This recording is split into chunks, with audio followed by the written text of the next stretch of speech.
I can't remember who I had. I can barely remember last year. Okay. Well, we're ready to get started. Basically, today I want to talk a little bit about copyright and how that works for you as a faculty member. So I'll talk a little bit about the history of copyright and put it in perspective, but also specifically about some things that you can do and not do. Okay. All right. Every time I talk about copyright, I will give you this or some version of this disclaimer. I am not a lawyer. This presentation is intended to inform faculty about copyright laws. We only have one, and that's enough. I know. Yeah, this is to inform faculty about copyright laws and policies, not meant as legal advice. Here's the non-disclaimer part that's actually important. Copyright law is interpretive rather than prescriptive. There is no point in copyright law where it says you can do this, but you can't do this. Sadly, that makes it much more irritating to deal with copyright. There were some opportunities recently, some court cases where they had, the Georgia State case, where they had went in to some extent into actually defining what was okay and what was not, and then that was overturned and sent back to the lower court. So we're back in the nebulous realm of copyright and fair use. All right, the purpose of copyright: promote the progress of science and useful arts. Copyright's purpose is not so people make money. Purpose of copyright from the Constitution: progress of science and arts by securing for limited times to authors and inventors the exclusive right to their respective writings and discoveries. Again, the purpose is promote progress and for limited times. If I could get Congress in here and explain this to them, maybe they could read this, that would help.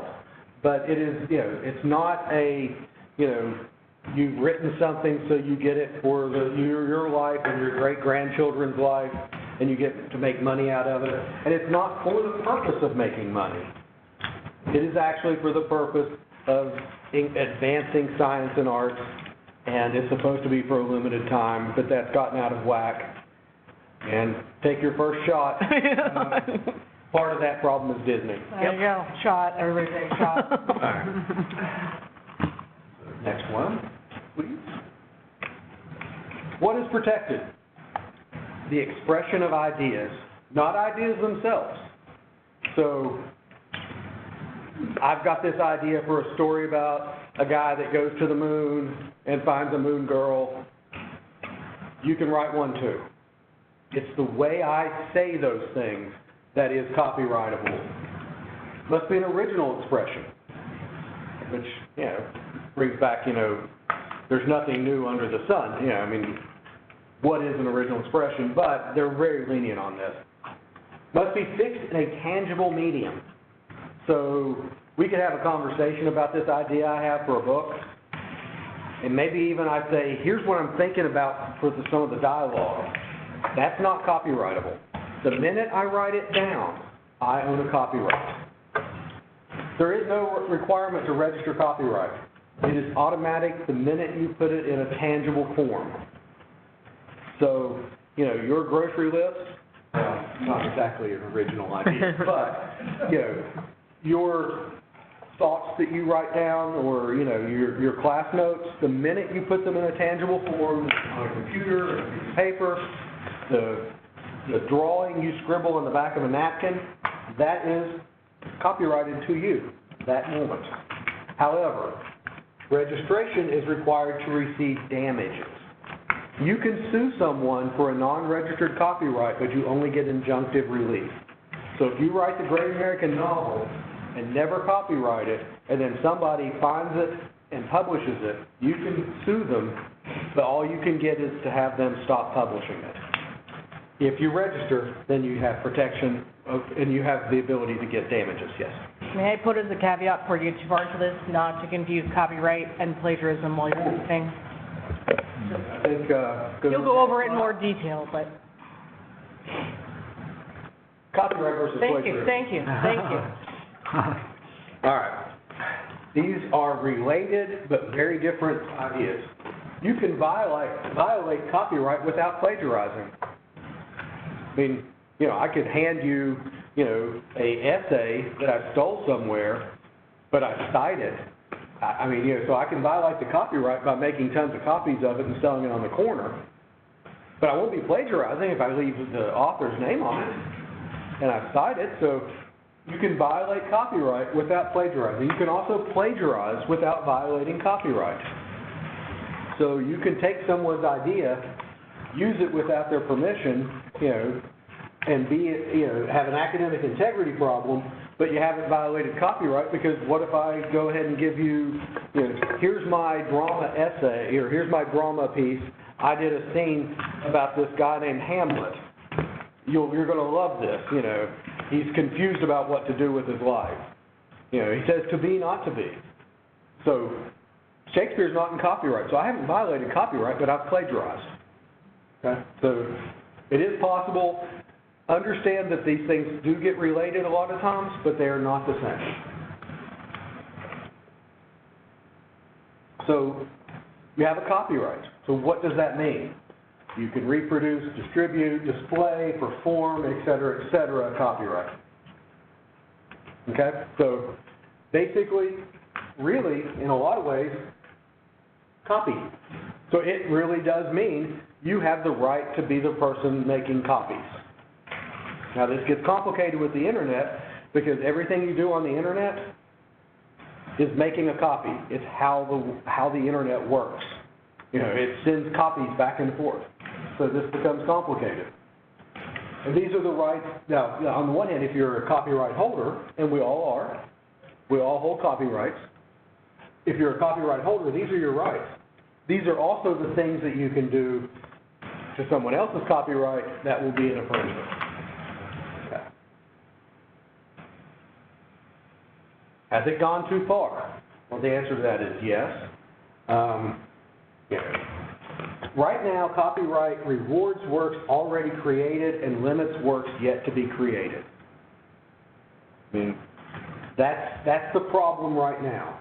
We've screwed up the idea of intellectual property law and copyright to the extent that it no longer performs its constitutional purpose, and it protects the income stream of companies like Disney. Okay. You didn't say Walt Disney, does that count? It does count. All right, why do you care if you infringe? Well, say you infringe on a copyright that has been registered. You are liable for up to $30,000 per work infringed or up to $150,000 for willful infringement. So if I start selling copies of, you know, the latest Harry Potter book that I've photocopied on the university's photocopier, and I'm selling them on the street corner, they can charge me $150,000 for each one of these I try to sell.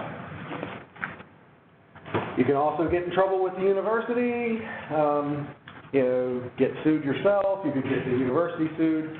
So these are serious consequences, ridiculously serious if you're familiar with, you know, back when music downloading was a big thing, and some grandmother's 8-year-old daughter would go online and download 14 songs, and then the recording industry would say, 14 times $150,000, we're going to charge you $2 million, but we'll settle for $500,000. And this poor grandmother who doesn't even, you know, she doesn't even know how the computer works, you know, and this is for 14 songs that the kid could have bought for $14.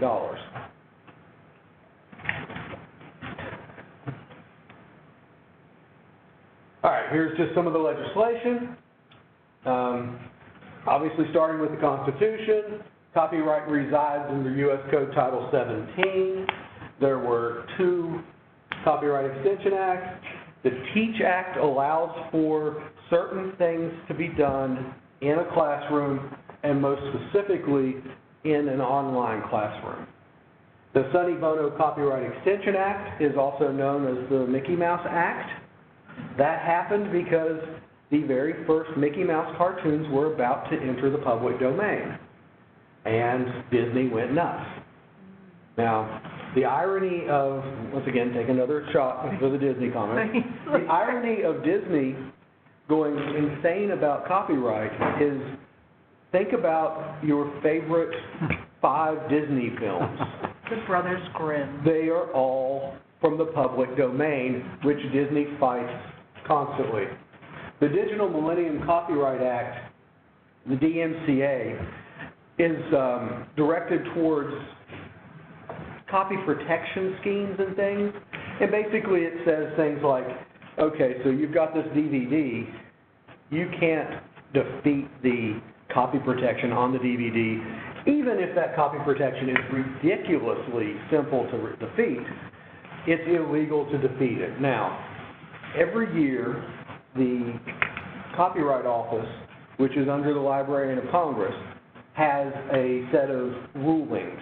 And one of the rulings is that we as instructors, for a learning outcome, we can take, and if we want to defeat the copyright on a film, and we want to show a 2-minute clip from that film, we can defeat the copyright for the use in class. That's one of the recent rulings.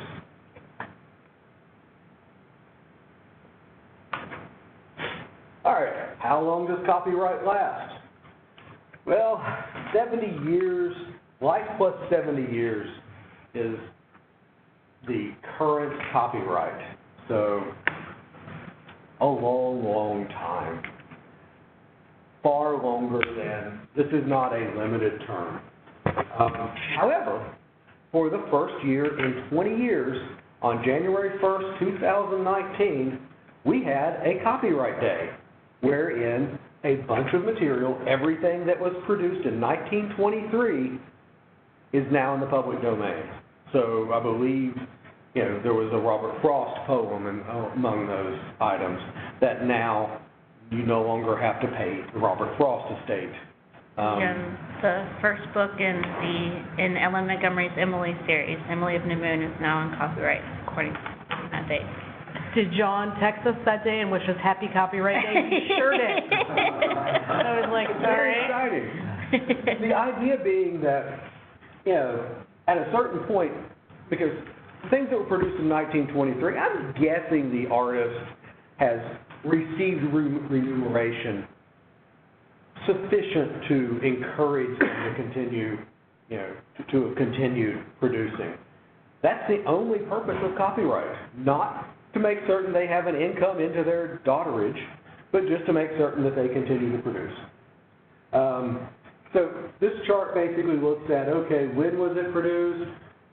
Published before 1924, it's in the public domain. Now, things published between 1924 and 1963, when published with a notice. If they didn't include a notice, then it's not copyrighted, back then, because the rules changed in 1976. So some things, and back then it was 14 years originally, and then 28 years. So, a lot of things that are between now and 1924 are actually in public domain. Now, this doesn't help as much if you're trying to use recent materials and things, but when you look at, if you're doing a literature class and you're wanting to use something from the 40s, there's a darn good chance that that short story from the 40s was either never registered, or it was registered and never renewed, because you had to renew the copyright back then. Or it's an orphan work where no one knows who owns it, which is a different thing, but doesn't do away with copyright. Exceptions to copyright. Copyright is not absolute. You do not have the ability to say, here's what I say can be done. We have fair use rights, and we'll go into those in more detail. Library copying rights. So if we have a book that is deteriorating and is no longer available for purchase at a reasonable price, who determines reasonable price? A judge, once we're sued.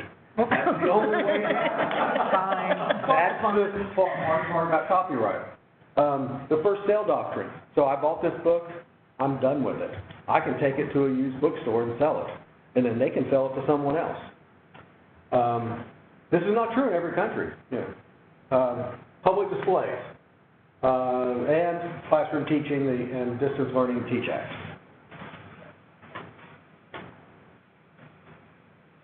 Public domain refers to creations that either were never subject to copyright or whose copyright has expired. You can search for copyright renewal. It is not easy.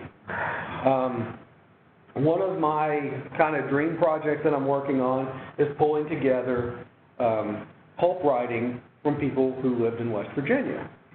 And it's kind of a cool idea, but it's really hard to make an absolute determination that something was never copyrighted.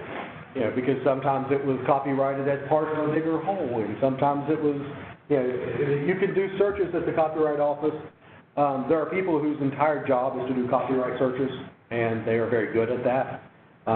But you still, all they can say is, we searched here, here, here, and here, and we did not find a copyright. It's really hard to make an absolute statement.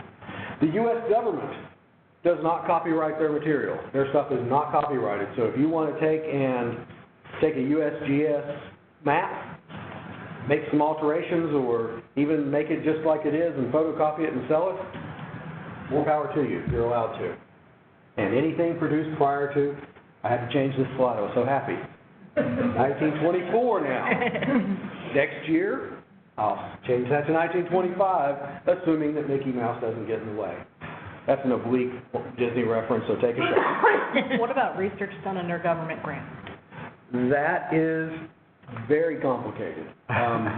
You're Only welcome. publications by the U.S. government are in the public domain. So if you get an NIH grant, that's not yours. You will be, so you do an NIH grant, you submit to a journal. Part of the thing that the journal is going to want is an assignment of the copyright to them in order to publish. And the greedy little jerks they are, they're going to keep that copyright as long as they can. Now, there are movements in Congress to require public domain publication within a certain amount of time for government paid-for research, but those movements haven't gotten very far. Well, actually, with the NIH, There's 6 months. after 6 months initial publication, it has to be in PubMed for free. Yeah, and so there's a lot of Has to. resistance to There this. has been a fight against that. Elsevier, for instance, which is one of the largest scientific publishers, they make over $4 billion a year in profit. Not their net, or not their gross. That's their profit. From your blood, sweat, and tears. And they're doing it, you're writing it for free. The government's paying for the work in a lot of cases. All they're doing is putting it in a journal, and the editors and the reviewers and everybody else are working for free too. I mean, so it's not a bad racket if you can get into it. All right, fair use looks at 4 factors. And when can you tell if something is fair use? Once you're sued and a judge rules on it. And those suits usually take up dozens and dozens of years. The purpose and character of the work. Is it factual? I mean, is it, here's an analysis of, frogs or something, or is it creative? Is this a story about a frog? If it's a story about a frog, it's less likely for your use to be fair than if it's factual and, somebody else could have. Nature of the copyrighted work, nonfiction. Purpose and character, that was the nature. Purpose and character is whether it is, your use is for profit or not. So if you're a company and you want to make use of something, you have a harder row to prove fair use. The amount and substantiality of the portion used in relation to the work as a whole. It's such a freedom line. Yeah, well, I mean, and this is one where they had come up with a fairly decent set of rules for this. And there were some guidelines, and those got knocked back. So you use common sense. It doesn't mean, how many people have heard you could use 10% of anything? Everybody's heard that, right? I mean, that's what you've always been told. Not necessarily. You know, what if I just use the 2-second or 8-second clip where, from Citizen Kane that goes, Rosebud, and shows the sled. Yeah. Oh, spoiler alert, Rosebud's a sled. But that's the gist of it. So just using that would probably not meet fair use, because that's the part, I mean, you've given it away, like a mystery story. You know, it may be, a mystery book may be, 200 pages, and you give the 3 pages where they say the butler did it. That's not a fair use because you basically ruined it. Well, it's not fair use at a conference, but it is fair use in the classroom, right? And that does vary. That goes into the purpose and character of the use. Okay, so the last thing is the effects on the potential market value of the copyrighted work.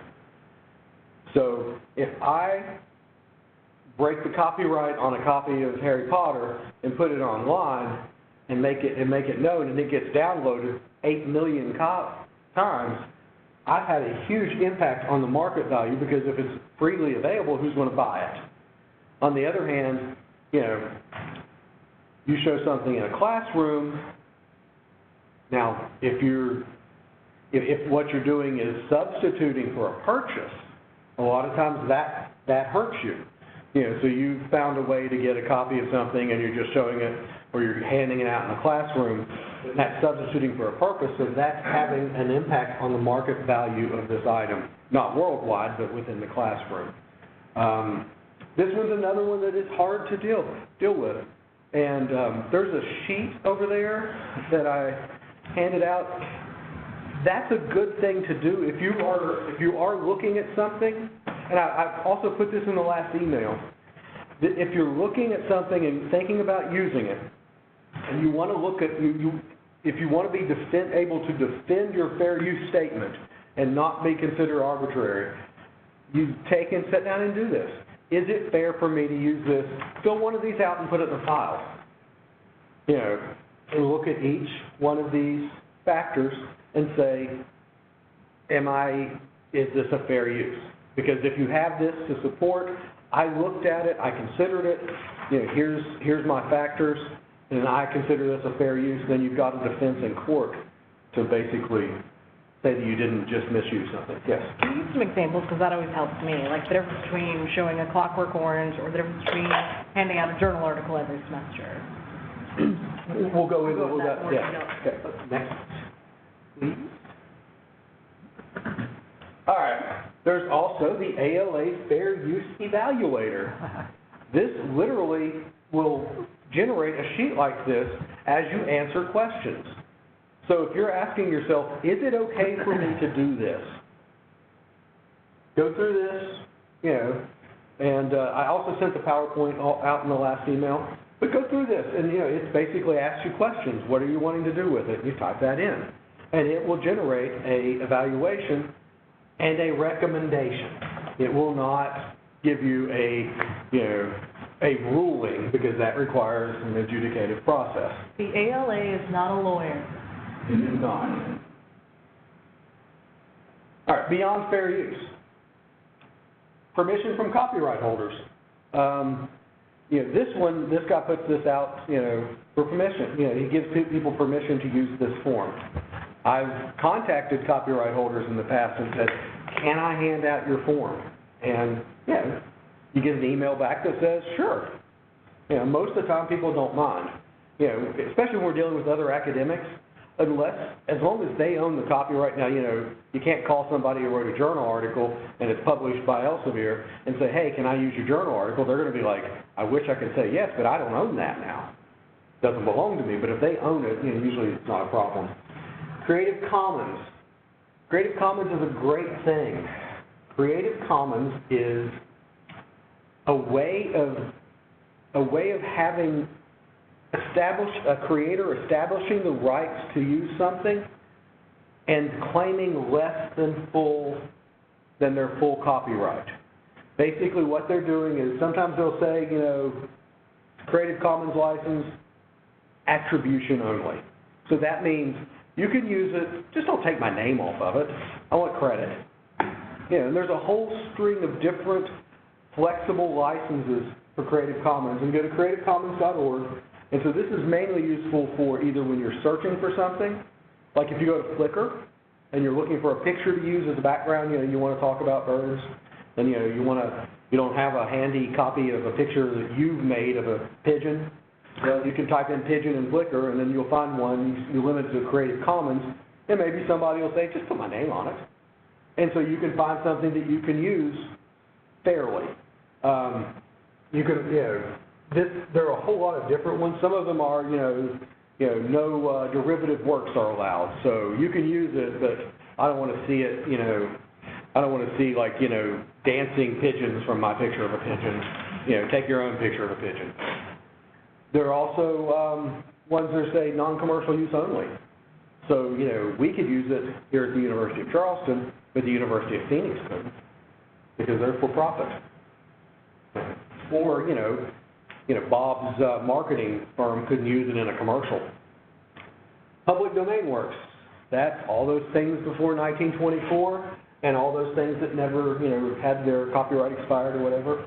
And here's the Copyright Clearance Center. This is the last thing I ever want you to get into dealing with. These people are not your friend. Copyright Clearance Center is the company that bankrolled the suit against Georgia State University. They show themselves, they try to be, we're the librarian's friend and we're the university's friend, but what they really do is they protect copyright holders, and not small copyright holders. They protect Oxford University Press and that sort of thing. And we all believe in protecting the rights of Oxford University Press, but they want to see Creative Commons and public domain shrink, because every time you order something via the Copyright Clearance Center, they get a check. So they have, if you see something like, you're online and it says, you can get this through the Copyright Clearance Center. Don't do that. Call us. We'll try to get it some other way. All right, next. Other protections. Copyright is not the only protection. Trademark law, patent law, trade secret law, shrink wrap agreements. Those are fun. So every time you rip the plastic off of your new copy of Word or whatever, you've just agreed to, give them your third son, and never, everything you've typed in Word belongs to Microsoft, and have you ever read one of those fully? Tiny print? Well, you're bound by these things, and sometimes, even though it's a fair use, this supersedes fair use if you've agreed to something. So a lot of times that hits you with textbooks, and where it might be a fair use to use one image from a PowerPoint deck that a textbook provided, then now you're using a different company's textbook, and it might be fair use to use that. It's not covered under fair use because you agreed when you clicked on it that I will only use this as long as I'm using this textbook, blah, blah, blah. So your agreement supersedes fair use in that case. Okay. All right, so what can you do in class? You may usually, notice that everything's got WIMP words in it now, make a single copy for personal use of a chapter from a book, an article from a journal or newspaper, or a short story, essay, or poem. Now, the Iliad is a poem, so not all the Iliad. An instructor can hand out a single copy of that same material to each student in a class. So, you can say, today we're going to go over this poem, and it's in copyright, and you can hand a copy out and say, let's talk about this poem, because that's within the classroom setting. Now, there are rule of thumb things that were going to be codified and are no longer codified, like, you can't use within one class 2 by the same author or 2 from the same anthology. There were all these things that were going to give you hard and fast rules so that you would know you were set up and you were being fair. But those aren't true now. Now, online, in 99% of the cases, what we would like you to do online is to provide a link to the library resource. Because we paid for that and the students all have a right to use it. You know, sometimes it feels easier to take a copy, you downloaded the PDF and you want to just load it up into eLearn. That's more questionable. You know, you've got some protection, you know, you're behind a password and that kind of thing. But the part that, you know, the linking is more protected, fair use, than uploading is. The other thing is we look at usage statistics when we are deciding what to keep and what to get rid of, what other things to purchase, that kind of thing. And if you download one copy of it and put it in eLearn, and all of your students download it, that's one use. It's one check mark in the library statistics. Maybe not a significant enough thing to keep that database. If 25 students each download it and read it, well, okay, if 25 students download it and 3 of them read it, yeah, but we were able to track that usage and to justify spending the money, because we do turn into the provost, you know, this database, here's how much it costs per download, you know, and they look at that. Interlibrary loan. Okay, so most of you are familiar with our interlibrary loan. We have guidelines that we work under, and once again, these guidelines have not been codified. These are rules of thumb, but we have something called the Rule of Five. Fine, everything's fine. We may borrow no more than 5 articles from the last 5 years, particular journal, but you don't have to worry about any of this. Basically, you know, for you, if you need something that's not in our databases, ask us. We'll handle the sticking with this. Basically, if you find yourself continually asking for something from the same journal, that's on us, and what we'll do is if it's, you know, if you're looking for recent articles from that journal, it's incumbent upon us to either purchase them from the journal or the Copyright Clearance Center if we're desperate. I'd much rather do the journal directly. Or, you know, we could get a subscription, and then we're in the clear. But what we can't do is, you know, every single day somebody wants something from the, you know, from JAMA, and so we just keep asking libraries to loan us a copy of, you know, this week's articles from JAMA. We can't substitute for a purchase that way. But, you know, interlibrary loan, you know, we've been able to maintain that as a free service to faculty, so. Non-electronic reserves. There are no final court decisions on course reserves. The Georgia State case had to do with electronic reserves. Georgia State would take, and if you wanted a chapter available, they would scan the chapter, put it in their electronic reserves. Students would then have access to it. You know, there's no answer on this yet. Currently we do not have electronic reserves. Non-electronic reserves, we keep the original item on reserve. And so, you know, that's allowable. That's kind of along the first sale doctrine. So, you know, if you give us a book and you say, I want them to have access to this manual or whatever, and we have it on reserve, we can hand that to a student because we're physically handing one item to a student and they can use it and bring it back. We cannot put workbooks or lab manuals or anything that's supposed to be what they call a consumable. Why is that? Because when you look at the end result, you know, the fourth factor, that has an incredible impact on the marketability of this item. Because this is something that was intended for everyone to have a copy and to fill out and stuff.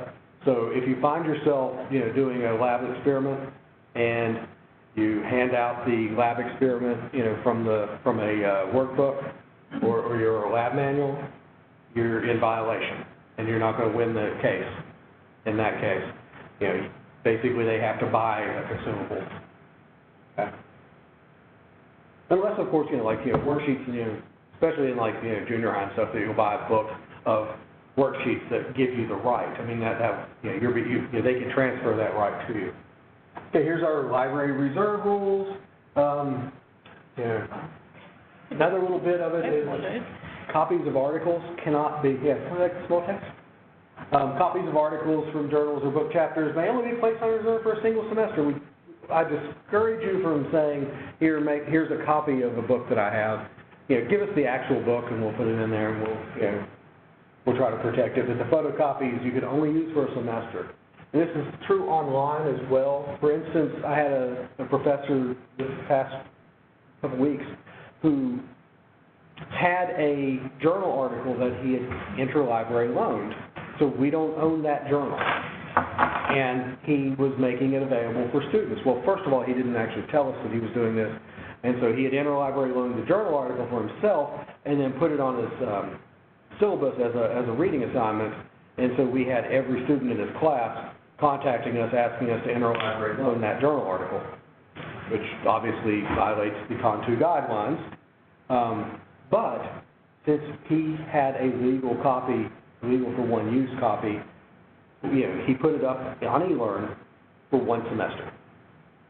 After one semester, he needs to make a decision on, is this reading important to me? If it is, then he needs to work with us to find a way to legally have that.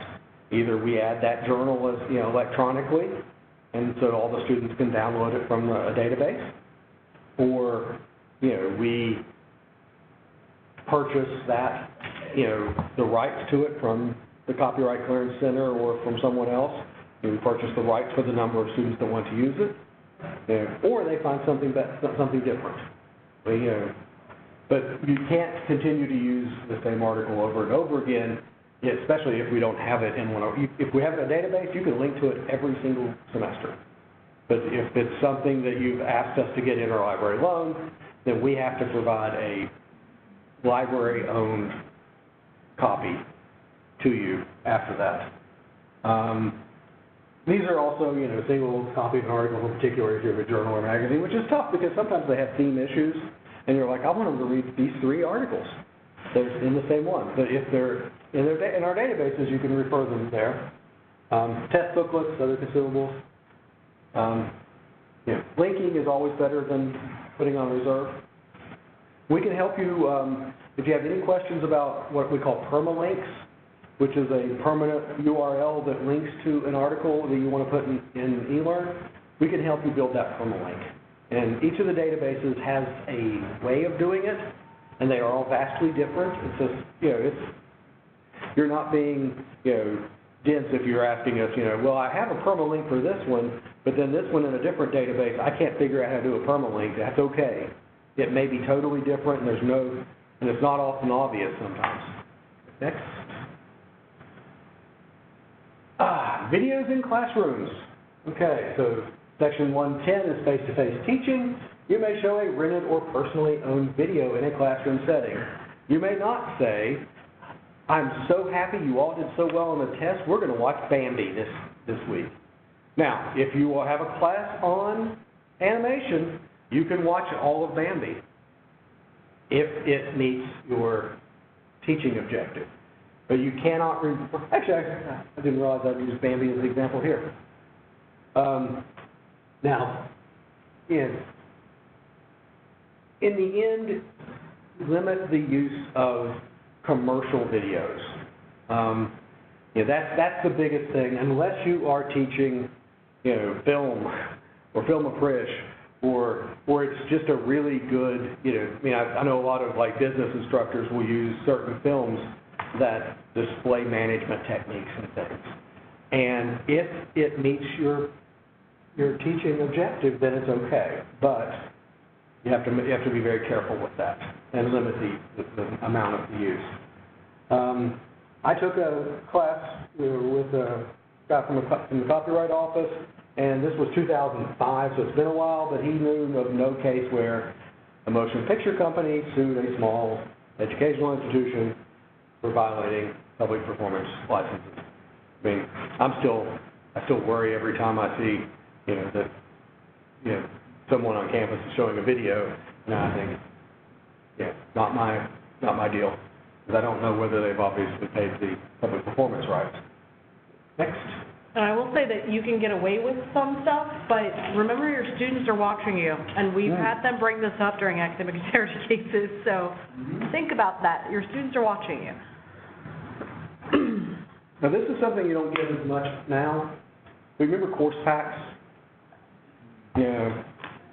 Well, basically, the big one is the Kinko's case, and so what was happening was people were taking and photocopying chapters and journal articles, making course packs and selling them via Kinko's or, various things, and then they weren't obtaining permissions, and they weren't paying fees. This is kind of something that I don't think is going to be important anymore because we have these huge databases full of journal articles and everybody's linking instead. But just know that, you can't make a course pack and then put it down in the bookstore. You can, but it's probably going to cost them $30 per article, in copyright permissions. Clip art, web images. If it's online, I can use it, right? No. Basically, everything online, just assume it's copyrighted because somebody put it in a tangible form. Ask permission before using images or clip art. And I've had good success with this. There was a presentation that I did a while back where I was, I just wanted something on the bottom of every one of my PowerPoint screens, and it had these little meeple things, because it was a board games presentation. And I just contacted the guy that made the image and said, hey, this would be awesome. Can I use this? And I got permission. Look in the copyright notice. Maybe they have a Creative Commons license. You can search Flickr and Google Images and things and use the advanced search or limit to Creative Commons, but also go to the page that the image is on. Don't pull it straight from Google Images. Go to the page and make certain what the permissions are, because when they have a box that says Creative Commons, it may be a restricted Creative Commons, and your use may be in violation of that license. You'd be surprised how quick you get a response to a simple email. Once again, constantly in flux, new court decisions all the time. Yeah. Pinterest. It's shared all the time. Mm-hmm. And if I find an image on Pinterest that I wanted to use in a PowerPoint for class, where does that put me? Try to find out who created it originally. Yeah. If he's using it for class, he doesn't have to worry about it at all, right? He needs to put a citation. Well, once again, any use requires a fair use evaluation. And so you're going to say, what's the nature of the work?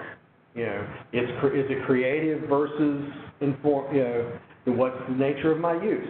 I'm in a classroom. That's in my favor. Is this going to impact the saleability of this item? Already online, everybody's using it. Okay, maybe not. But that one is. Lately, courts have been putting a lot more emphasis on the fourth factor.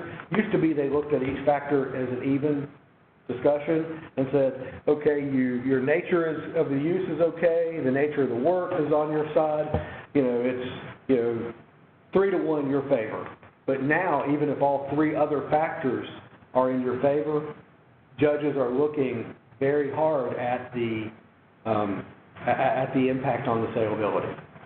And that's, more conservative judges is what that is. Next. Classroom best practices. This was shortened from a much more complicated write-up from Harvard, and with a little bit of stuff on my own in here. Make your use transformative. These are the best practices you can do. But make your use transformative. Don't just copy something. Make something new out of it. If you can. Use a limited portion. Don't play the whole video. Yeah, it's kind of a fun video. Don't play the whole thing. Consider the market, especially for like electronic course materials and things. Put yourself in the shoes of the copyright holder and think about how you'd feel if everybody was using it for free. This actually goes back to Kant, doesn't it? It does. That's only on that maxim. Yeah, so this is, would you be comfortable with somebody doing this? Can you purchase a license? If you can license something and you don't, and you don't license it, that's going to weigh against you in a fair use determination. Limit access to students enrolled in the course. This is a good one. eLearn. So if you have it behind that eLearn firewall, that's a lot better than putting it on your personal web page. Provide links to works in library databases rather than uploading the files to eLearn whenever possible. Use material from legal copies only. ILL articles, single semester.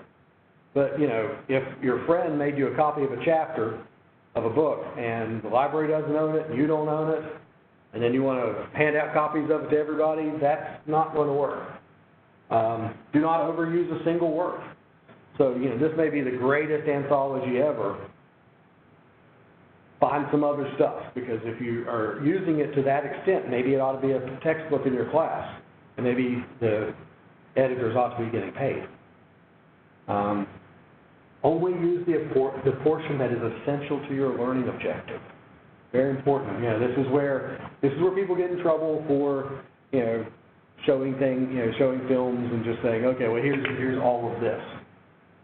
Cite the source fully and display the copyright notice from the original. Well, a big part of this is just showing that, not only are you modeling, but it also shows if you were to come up before a judge, I was not trying to take advantage of anyone. This is exactly what, I was telling people this is where it was from. Include a fair use notice. They've got a fair use notice at Harvard that basically says this, this item is being used under fair use, and has links and stuff. But there's the full notice is linked there. Okay, next. Wait a minute. Yeah. Is that slide an example of transformative use? I sure hope so. I'm not trying to put you on the spot. No. But in the classes that I teach, both the writing and the reading, when I have used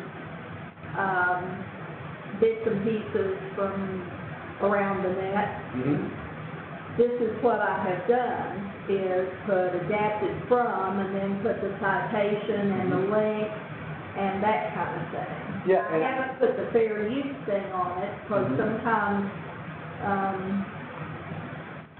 it's not presented that formally, Right. but I have done similar. Yeah. Am I in a good neighborhood then? I think so, and I thought of this as I was doing this, because My only objection would be that you have not made it clear what belongs to you and what belongs to Harvard, if your ideas are in there.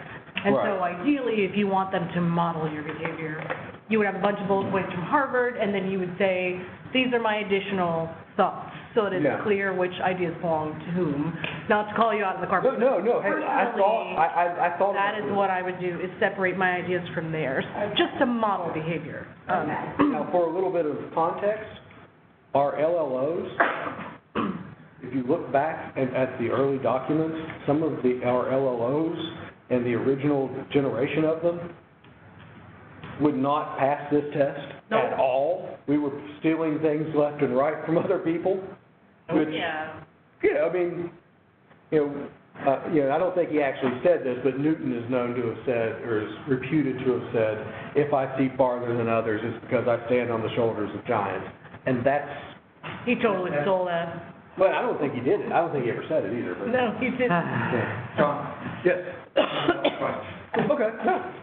We're using, and I'm from the education department, so our student teachers and teachers in general have this dilemma.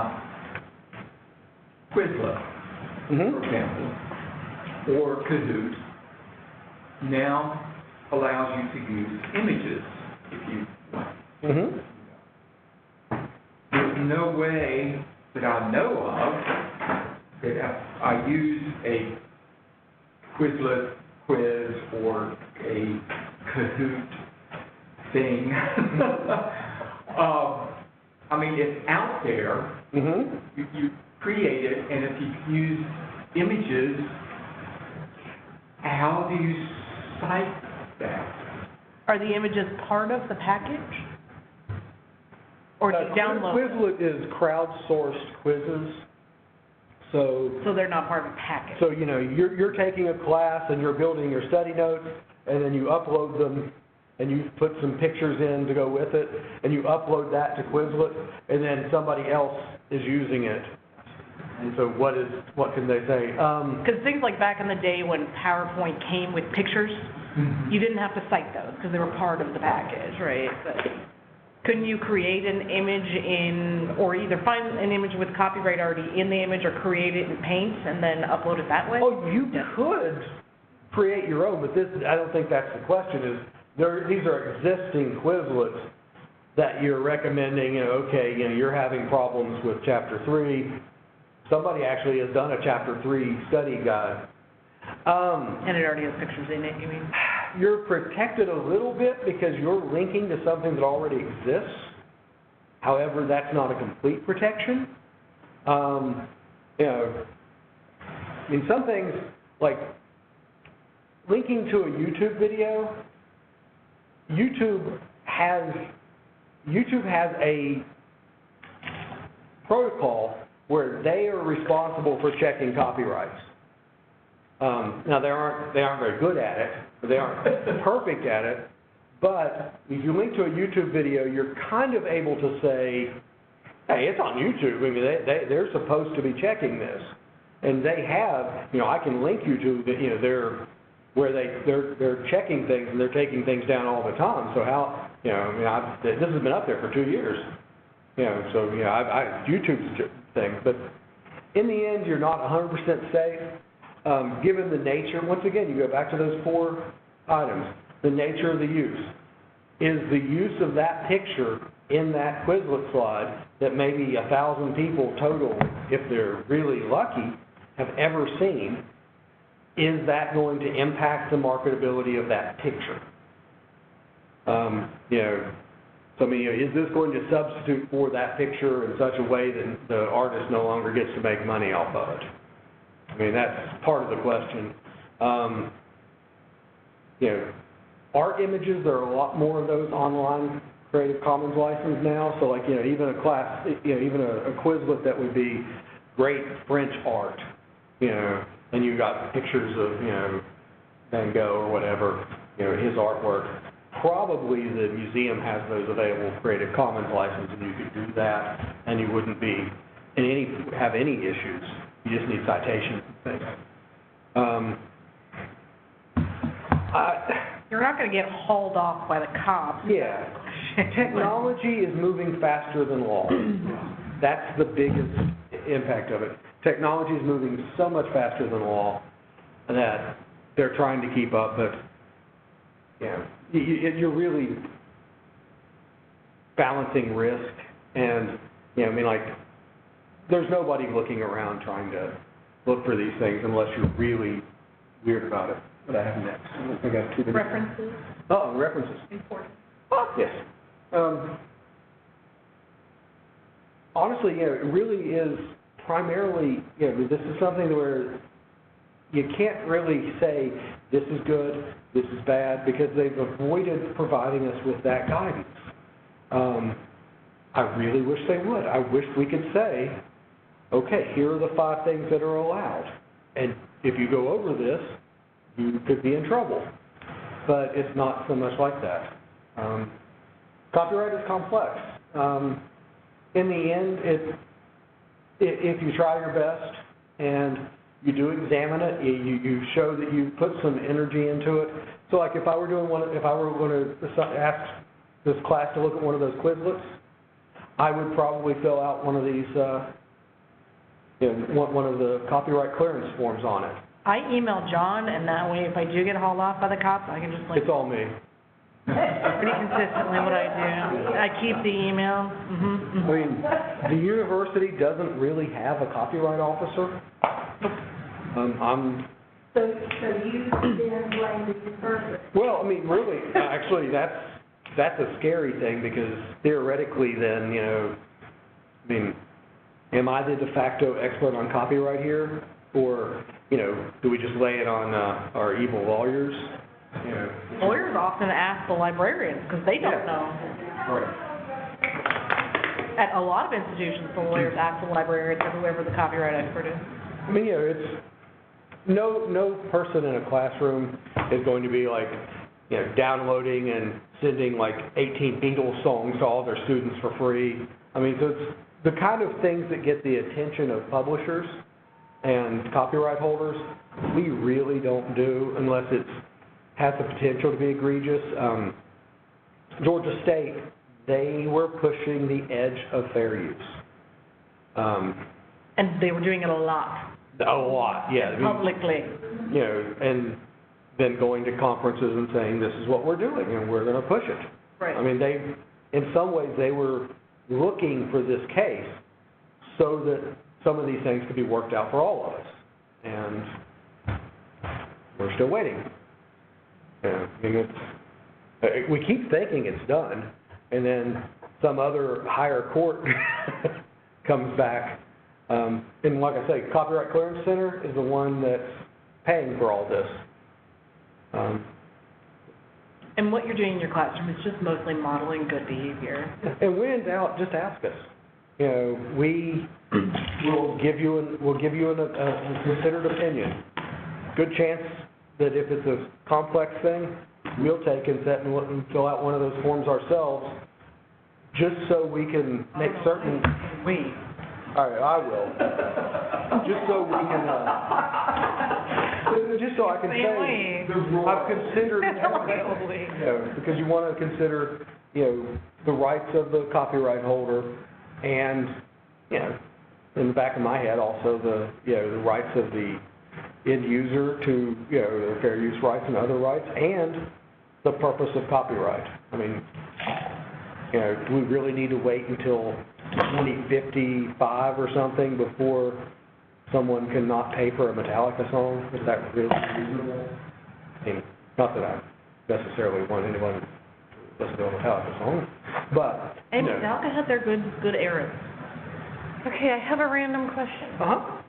Something we ran into this year. In my structural kinesiology class, I tell the students, required, to purchase a textbook and a workbook. Mm-hmm. Well, now you can rent all your textbooks. And I had all these students who rented their workbook, but then weren't allowed to write in it because part of their rental agreement is you have to return it in the same state in which you got it. Mm-hmm. You should not accept, to remain in compliance, you should not accept photocopies of workbook pages. Okay.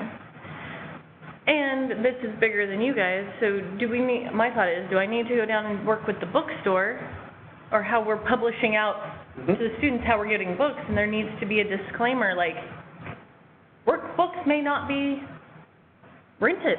Yes. You need to purchase this brand new, and you will not be able to return it to anybody at the end because your work is in it. Yes. That would be, I mean, from a strict interpretation, that would be exactly what would be expected. Okay, we kind of have some of that.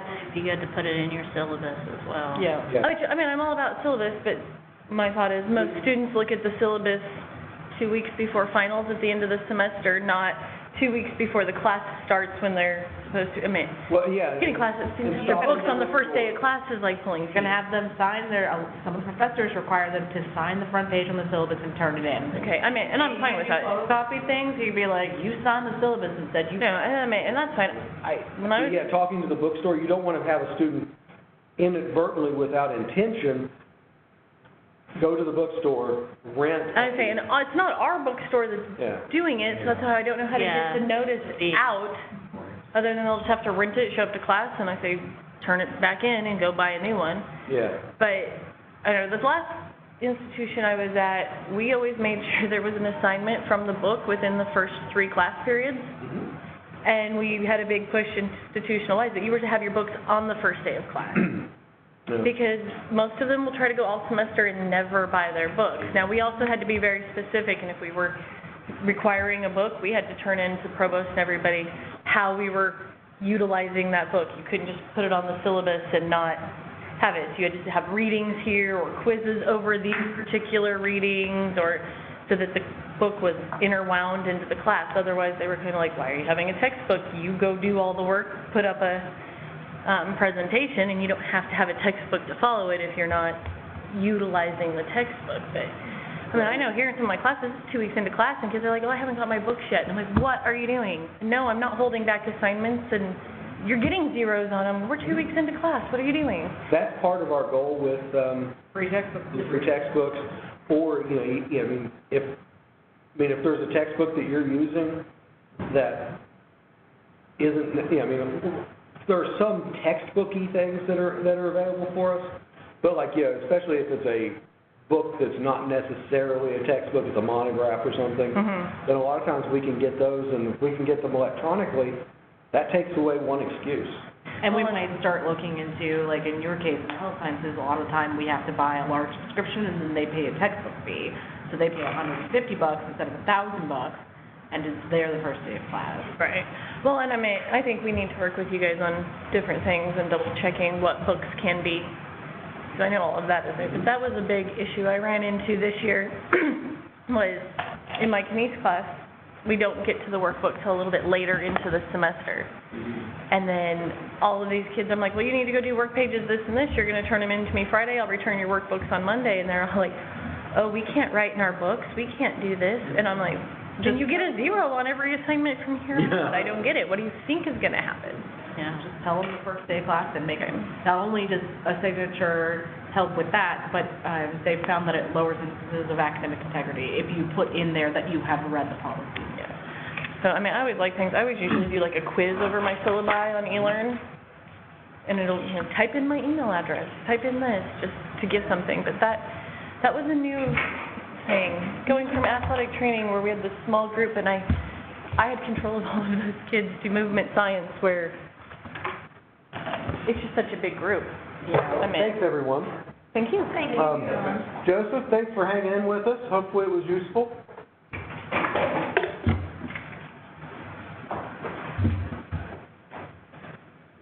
All right, we're going to close everything off now, and